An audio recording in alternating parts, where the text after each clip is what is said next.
السلام عليكم ورحمة الله وبركاته. أهلا بكم في قناة رامان، أول قناة من نوعها تقدم المحتوى باللغتين العربية والكردية.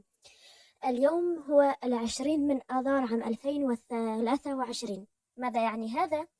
هذا يعني أن قبل غروب شمس هذا اليوم سيتم إشعال النار في الكثير من الدول والمناطق، ومن بينها المنطقة الكردية. لماذا؟ احتفالا بعيد نوروز، ولذلك قررت أن أقوم بتسجيل فيديو والإجابة على بعض الأسئلة التي تراود الكثيرين، ألا وهي: ما هو عيد نوروز؟ ولماذا يتم الاحتفال به؟ لماذا يتم إشعال النار؟ وهل هو حقا عيد لعبدة النار كما يقول البعض؟ في هذا الفيديو سوف نعرف الإجابة. عبر ماذا؟ عبر قصة عيد نوروز الموجودة في الثقافة والتراث الكردي. القصة تحكي عن حاكم ظالم يدعى الضحاك، وقد قرأت عنه في كتاب البداية والنهاية لابن كثير. هذا الحاكم الظالم المستبد في أحد الأيام أصيب بمرض عجز الأطباء عن إيجاد العلاج ودواء له.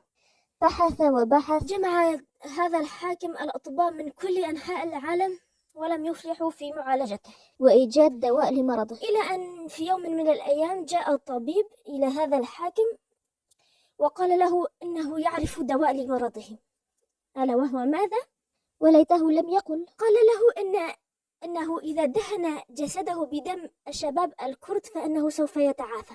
دماء شبابنا أصبحت أدوية. ومن ذلك اليوم بدأ هذا الحاكم بجر الشباب يوما بعد يوم، يقوم بذبحهم ويدهن جسده بدمائهم.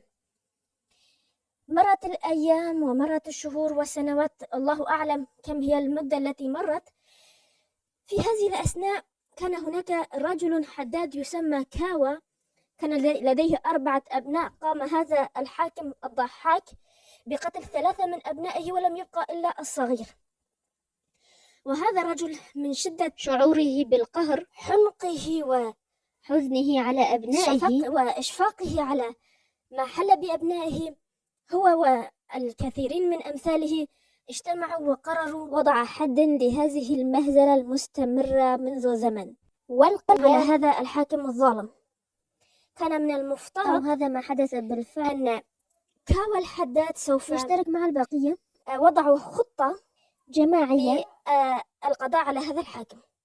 في أحد الأيام وكاوى الحداد يعمل في دكانه مع ابنه الصغير، جاء جنود الحاكم لأخذ ولده الصغير، فقال لهم أنه سوف يذهب بدلا عن ابنه بما أنه ليس كبيرا في السن لدرجة أن يتم رفضه.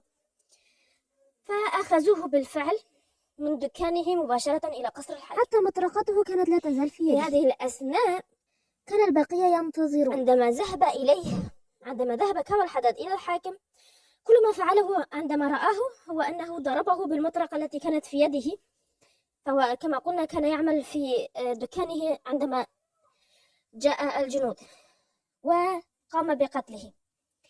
كانت الإشارة التي حددها كاوى مع رفاقه وأنه إذا استطاع قتل هذا الحاكم بناء على خطتهم فهو كان يعلم أنهم سوف يأتي يوم من الأيام ويأتون لأخذ ابنه الصغير معهم.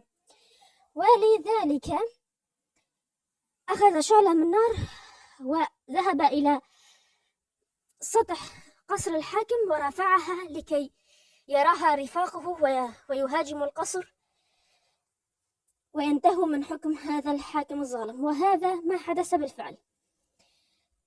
قاموا بإشعال النار.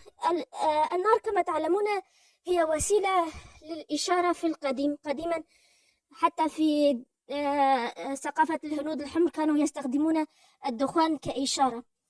قديما لم يكن هناك إشارات مثل أيامنا هذه، لم يكن هناك اتصالات مباشرة بين البشر، كانوا يستخدمون النار للإشارة من بعيد.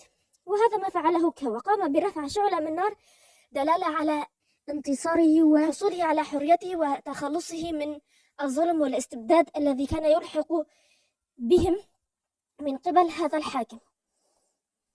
ومنذ ذلك اليوم إلى يومنا هذا يقوم الكرد بإشعال النار في 20 آذار، وفي دلالة على ما فعله كاول حداد في نفس الوقت، دلالة على التخلص من الظلم والقضاء على الاستبداد، الظلم الحكم الجائر. وفي اليوم الذي يليه يبدأون بالاحتفال والذهاب إلى التنزه في الطبيعة. ليس لإشعال النار أي علاقة بعبادتها، وليس لها علاقة بأي ديانة مجوسية أخرى، إنه فقط دلالة على التخلص من الظلم. نوروز مبارك على الجميع، أو كما نقولها في الكردية نوروزوا بيروسبه. وإلى أن ألقاكم في فيديو آخر، لا تنسوا أبدا ابغوا الخير للغير، لأن ما يصيبهم من خير لا ينقص من رزقكم شيئا. والسلام.